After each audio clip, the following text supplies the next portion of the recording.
নমস্কার আমার প্রিয় ছাত্রছাত্রীরা। আজকের এই ক্লাসে আমরা শিখব কিভাবে বৃহত্তম বিজোড় সংখ্যা এবং ক্ষুদ্রতম বিজোড় সংখ্যা তৈরি করতে হয়। আমরা ইতিমধ্যে কিন্তু শিখেছি যে প্রতিটি অঙ্ক একই হলে কি করে সংখ্যা গঠন করতে হয়, প্রতিটি অঙ্ক আলাদা, অল ডিজিটস আর ডিফারেন্ট হলে কি করে সংখ্যা গঠন করতে হয়, এবং আমরা শিখে ফেলেছি কি করে জোড় সংখ্যা গঠন বা ফরমেশন অফ ইভেন নাম্বার করতে হয়। আজকের ক্লাসে আমরা শিখব কি করে তুমি বৃহত্তম এবং ক্ষুদ্রতম বিজোড় সংখ্যা তৈরি করবে। দেখো, তোমরা যদি একটু চিন্তা করো, একটু ভালো করে মনে করো, তাহলে তোমরা কিন্তু প্রত্যেকে বুঝে যাবে সংখ্যা গঠনের স্টেপগুলো। দেখো, তুমি যদি একটু মনে করো যে সংখ্যা গঠন করতে গেলে আমার কি কি বিষয়গুলো মনে রাখতে হবে। দেখো, সংখ্যা গঠন করতে গেলে তোমাকে প্রথম যে বিষয়টা মনে রাখতে হবে সেটা হচ্ছে আমরা যে সংখ্যাগুলো গঠন করি সেটা হচ্ছে দুই ধরনের সংখ্যা। একটা হচ্ছে বৃহত্তম সংখ্যা, একটা হচ্ছে ক্ষুদ্রতম সংখ্যা। এরপরে যেটা তোমাকে মনে রাখতে হবে, এই বৃহত্তম বলুক আর ক্ষুদ্রতমই বলুক, সংখ্যা গঠন করতে গেলে তোমার কিন্তু কিছু নির্দিষ্ট সংখ্যক অঙ্ক লাগবে, আর এই অঙ্কগুলো দিয়েই তুমি বৃহত্তম এবং ক্ষুদ্রতম সংখ্যা তৈরি করবে। এবার তুমি কিন্তু এটা দেখেছো এবং এটা শিখেছো, কখনো কখনো তোমার এই নির্দিষ্ট সংখ্যক অঙ্কগুলো দেওয়া থাকে, আবার কখনো থাকে না। যদি না থাকে তাহলে আমরা কি করে সংখ্যা গঠন করি সেটা তুমি শিখেছো, আবার যদি দেওয়া থাকে তাহলে কি করে সংখ্যা গঠন করতে হয় সেটাও তুমি শিখেছো। কারণ তুমি জানো যে অঙ্ক দেওয়া থাক আর না থাক তোমাকেও কিন্তু এটা দেওয়া থাকবে যে সেটা কত অঙ্কের সংখ্যা। মনে করো তোমাকে বললো 5 অঙ্কের সংখ্যা বা 6 অঙ্কের সংখ্যা বা 7 অঙ্কের সংখ্যা, তোমাকে কিন্তু এটা বলে দিবে যে সেটা কত অঙ্কের সংখ্যা তোমাকে তৈরি করতে হবে। এবার তোমরা জানো কি, যে যদি অঙ্ক দেওয়া না থাকে তাহলে আমরা জানি যে বৃহত্তম অঙ্ক দিয়ে বৃহত্তম সংখ্যা তৈরি হয়, আর ক্ষুদ্রতম অঙ্ক দিয়ে ক্ষুদ্রতম সংখ্যা তৈরি হয়। আর যদি অঙ্ক দেওয়াই থাকে তাহলে তো কোনো কথাই নেই, সেখানে যে অঙ্কগুলো দেওয়া আছে সেগুলো দিয়ে আমি বৃহত্তম আর ক্ষুদ্রতম করব। আজকের ক্লাসে যেটা শিখবো সেটা হচ্ছে বৃহত্তম ও ক্ষুদ্রতম বিজোড় সংখ্যা। তো এই বিজোড় সংখ্যা তৈরি করতে গেলে সবার প্রথমে তোমাকে যেটা জানতে হবে, বিজোড় সংখ্যা কাদেরকে বলবে। তাহলে চলো আমরা শুরু করি। বিজোড় সংখ্যা কি সেটা কি। দেখো, বিজোড় সংখ্যা কি তোমরা প্রত্যেকে জানো এবং বলবে যে স্যার, যে সংখ্যাগুলোকে আমরা 2 দিয়ে ভাগ করতে পারি না সেগুলোই তো বিজোড় সংখ্যা। হ্যাঁ, সেগুলোই বিজোড় সংখ্যা। কিন্তু তুমি কি বারে বারে 2 দিয়ে ভাগ করতে থাকবে? না, আমরা বারে বারে 2 দিয়ে ভাগ করতে থাকবো না। আমরা দেখেই বলে দিতে পারবো যে এই সংখ্যাটা বিজোড় হবে না জোড় হবে। মানে বিজোড় হবে কি হবে না সেটা আমরা দেখেই বলতে পারবো। কি দেখবো বা কি দেখে বলতে পারবো, চলো আমরা দেখি। দেখো, যে কোনো সংখ্যা যদি লাস্ট ডিজিট বা শেষের অঙ্কটি তুমি চিনতে পারো তাহলেই কিন্তু তুমি বলতে পারবে সেটা বিজোড় হবে কি হবে না। কি করে চিনবে, চলো যে। দেখো, চেনার জন্য তোমাকে দেখতে হবে যদি যে কোনো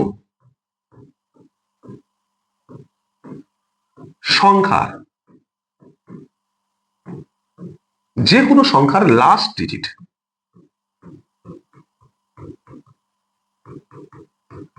বা শেষ অঙ্ক,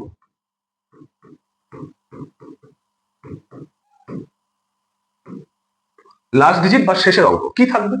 যদি দেখো তুমি 1 আছে, যদি দেখো তুমি 3 আছে, যদি দেখো তুমি 5 আছে, যদি দেখো তুমি 7 আছে, যদি দেখো তুমি 9 আছে, মানে এই 1 3 5 7 9 এই 5টা অঙ্কের মধ্যে যে কোনো একটা অঙ্ক যদি কোনো সংখ্যার শেষে থাকে তাহলে সেটা বিজোড় সংখ্যা হবে।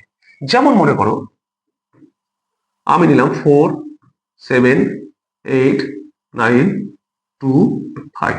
দেখো, এই এত বড় একটা সংখ্যাকে আমি 2 দিয়ে ভাগ করতে যাব না।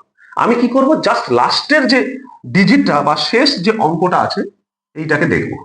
এইটা কত আছে, তুমি বলে স্যার এইটা তো 5 আছে, তাহলে 5টা দেখো 1 3 5 7 9 এদের মধ্যেই যে কোনো একটা হচ্ছে।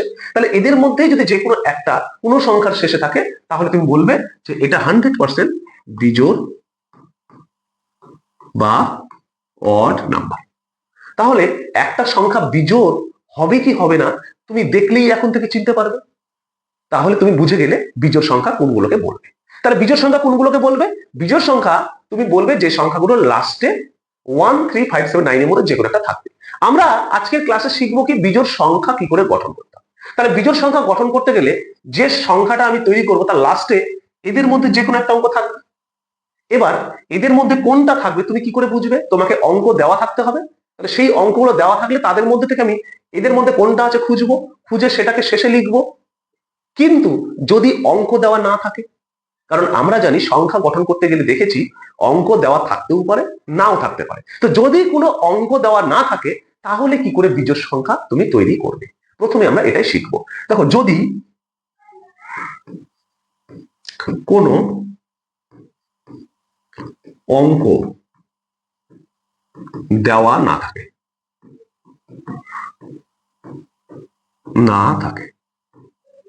ঠিক আছে, যদি কোনো অঙ্ক দেওয়া না থাকে, মানে if digits are not given, লিখে দিই, if digits are not given, তাহলে তুমি কি করবে? দেখো, আমরা জানি যদি কোনো অঙ্ক দেওয়া না থাকে তাহলে নিশ্চয়ই বলা থাকবে সেটা কত অঙ্কের সংখ্যা, এবং আমরা এটাও জানি যদি অঙ্ক দেওয়া না থাকে বৃহত্তম অঙ্ক দিয়ে বৃহত্তম সংখ্যা তৈরি হয়, আর ক্ষুদ্রতম অঙ্ক দিয়ে ক্ষুদ্রতম সংখ্যা তৈরি হয়। আমরা দুটো সংখ্যাই তৈরি করি, একটা হচ্ছে বৃহত্তম, একটা হচ্ছে ক্ষুদ্রতম। তো নর্মালি যে বৃহত্তম এবং ক্ষুদ্রতম সংখ্যা তৈরি করি সেটা যদি তোমার ভালো করে ক্লিয়ার থাকে তাহলে কিন্তু তুমি অবশ্যই বৃহত্তম বিজোড় এবং ক্ষুদ্রতম বিজোড় সংখ্যা তৈরি করতে পারবে। তাহলে আমরা প্রথমে জানবো হচ্ছে বৃহত্তম বিজোড় সংখ্যা। এখানে লিখি বৃহত্তম বিজোড় সংখ্যা, গ্রেটেস্ট অড নাম্বার, বৃহত্তম বিজোড় সংখ্যা। দেখো, তুমি সবসময় মনে রাখবে বৃহত্তম বিজোড় সংখ্যা যদি অঙ্ক দেওয়া না থাকে তাহলে নর্মালি যে বৃহত্তম সংখ্যাগুলো হয় সেগুলোই তোমার বৃহত্তম বিজোড় সংখ্যা হবে। কেন হবে? মনে করো তোমাকে বলেছে 4 ডিজিট গ্রেটেস্ট নাম্বার, 4 অঙ্কের বৃহত্তম সংখ্যা কত? কোন অঙ্ক দেওয়া নেই, তুমি জানো 4 অঙ্কের বৃহত্তম সংখ্যা বলেছে মানে বৃহত্তম অঙ্ক দিয়েই তৈরি হবে, মানে 4টা করে হবে, এটা তুমি জানো, এটা তুমি লিখবে, লিখে দিলে। এবার তুমি দেখো এই যে 9999 সংখ্যাটা তুমি লিখলে, সেখানে দেখো লাস্টের যে অঙ্কটা লিখেছো সেটা কত আছে, সেটা তুমি বলে স্যার 9 আছে। তো যদি লাস্ট ডিজিটটা বা শেষের অঙ্কটা 13579 এদের মধ্যে যে কোনো একটা হয় তাহলে আমরা কি শিখেছি যে সেটা 100% বিজোড় সংখ্যা হবে। তাহলে এই সংখ্যাটা লাস্টে যেহেতু 9 আছে তাহলে আমরা এই পুরো সংখ্যাটাকে বলে দিতে পারি যে এটা কিন্তু একটা বিজোড় সংখ্যা। আবার এটা কিন্তু আবার 4 অঙ্কের বৃহত্তম সংখ্যা। তার মানে নর্মালি যে বৃহত্তম সংখ্যাগুলো হবে সেগুলোই তোমার বৃহত্তম বিজোড় সংখ্যা হবে। এখন সেটা যত অঙ্কের বলবে তত অঙ্কের বৃহত্তম বিজোড় সংখ্যা হবে। যেমন এখানে বলেছে 4 অঙ্কের বৃহত্তম সংখ্যা কত, 4টে 9 লিখেছো, এটাই হয়ে যাবে তোমার, এটাই হবে 4 অঙ্কের বৃহত্তম বিজোড় সংখ্যা। তার মানে তোমাকে মনে রাখতে হবে সমস্ত, মানে প্রত্যেকটা বৃহত্তম বা গ্রেটেস্ট নাম্বারই কিন্তু বৃহত্তম বিজোড় সংখ্যা হবে। এটা কিন্তু মাথার মধ্যে একটু সেট করে দিতে হবে। তাহলে সমস্ত, আমরা এখানে বলতে পারি সমস্ত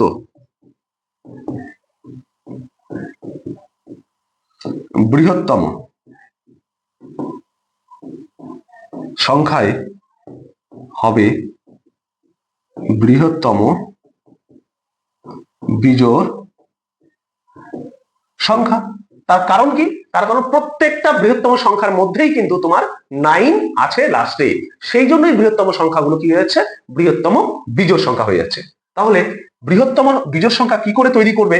অঙ্ক যদি তোমার দেওয়া না থাকে বা ডিজিট যদি গিভেন না থাকে, তুমি নিশ্চয়ই বুঝে গেছো। এবার আসো ক্ষুদ্রতম বিজোড় সংখ্যা কি করে করবে। ক্ষুদ্রতম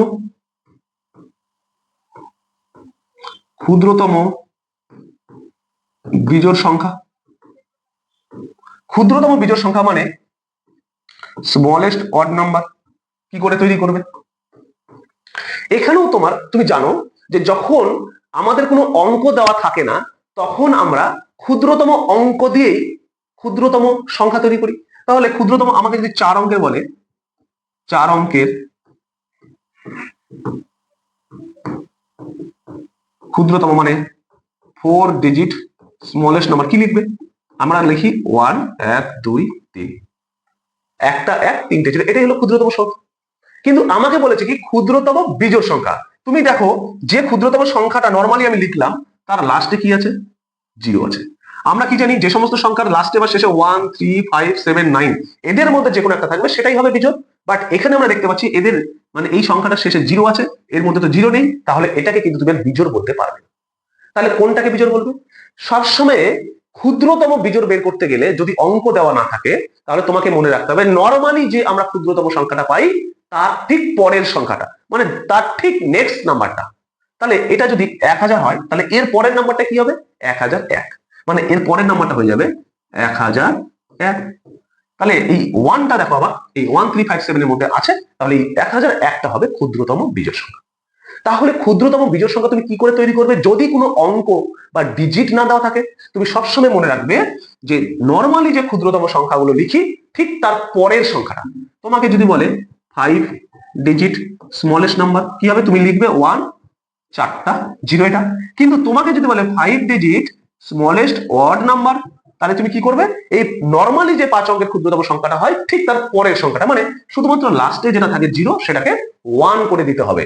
তার মানে 1 0 0 0 1, শুধুমাত্র লাস্টের 0টাকে আমি 1 করে দেব, তাহলেই সেটা কি হয়ে যাবে? তত অঙ্কের ক্ষুদ্রতম বিজোড় সংখ্যা হয়ে যাবে। আশা করছি তোমাদের কাছে তোমরা একদম পরিষ্কার হয়ে গেছো যে বৃহত্তম বিজোড় সংখ্যা এবং ক্ষুদ্রতম বিজোড় সংখ্যা তুমি কি করে লিখবে যদি নির্দিষ্ট কোনো অঙ্ক দেওয়া না থাকে। কি করবে? নর্মালি যে বৃহত্তম সংখ্যাটা তুমি লেখো সেটাই হবে বৃহত্তম বিজোড় সংখ্যা, আর নর্মালি যে ক্ষুদ্রতম সংখ্যাটা লিখো তার ঠিক পরের সংখ্যাটাই হবে ক্ষুদ্রতম বিজোড় সংখ্যা। এবার যত অঙ্কের বলবে তোমাকে তত অঙ্কের নিতে হবে। তাহলে এর উপর আমরা একটা প্রশ্ন করি, তাহলে তোমার কনসেপ্টটা পুরো ক্লিয়ার হয়ে যাবে। চলো দেখো, একটা প্রশ্ন আছে, বলেছে 4 অঙ্কের ক্ষুদ্রতম ও বৃহত্তম বিজোড় সংখ্যা গঠন করো, এরপর গঠিত বৃহত্তম ক্ষুদ্রতম বিজোড় সংখ্যার সমষ্টি ও অন্তরফল নির্ণয় করো। তোমরা ইতিমধ্যে জেনে গেছো এবং বুঝে গেছো যে এখান থেকে 4 ধরনের প্রশ্ন হতে পারে। একটা ধরন হতে পারে তোমাকে শুধু ক্ষুদ্রতম বের করতে বলতে পারে, একটা হতে পারে শুধু বৃহত্তম বের করতে বলতে পারে, একটা হতে পারে তোমাকে সমষ্টি বের করতে হতে পারে, একটা হতে পারে তোমাকে অন্তরফল বের করতে দিতে পারে। চারটেই কখনো একসঙ্গে দেবে না, যেহেতু আমরা একটা প্রশ্নের মাধ্যমে চারটেই শিখছি সেই জন্য আমরা চারটেকে একসঙ্গে করে নিচ্ছি। এবার তোমাকে কি করতে হবে? প্রথমে ক্ষুদ্রতম বৃহত্তম এই সংখ্যা তোমাকে যাই বের করতে বলো বা তুমি যাই বের করতে চাও, প্রথমে তো সংখ্যা দুটোকে লিখতে হবে। এখানে তো সংখ্যা দুটো তোমার লিখে দেওয়া নেই, তাহলে সংখ্যা দুটো লিখতে হবে, এটা তোমার প্রথম কাজ। তাহলে চলো প্রথম কাজটা আমি করি। তাহলে প্রথম কাজ কি করবো? 4 অঙ্কের বৃহত্তম বিজোড় সংখ্যা 4 ডিজিট গ্রেটেস্ট অড নাম্বার। এবার তুমি এটা শিখে গেছো যে 4 অঙ্কের বৃহত্তম বলেছে বিজোড়। বৃহত্তম বিজোড় মানে কি? নর্মালি যে বৃহত্তম সংখ্যাটা হবে সেটাই। তাহলে 4 অঙ্কের বৃহত্তম নর্মাল সংখ্যা কি হয়? 4টে নয়, তাহলে এটাই হবে, এটাই হলো বৃহত্তম। এবার 4 অঙ্কের কি লিখবো? ক্ষুদ্রতম বলেছে,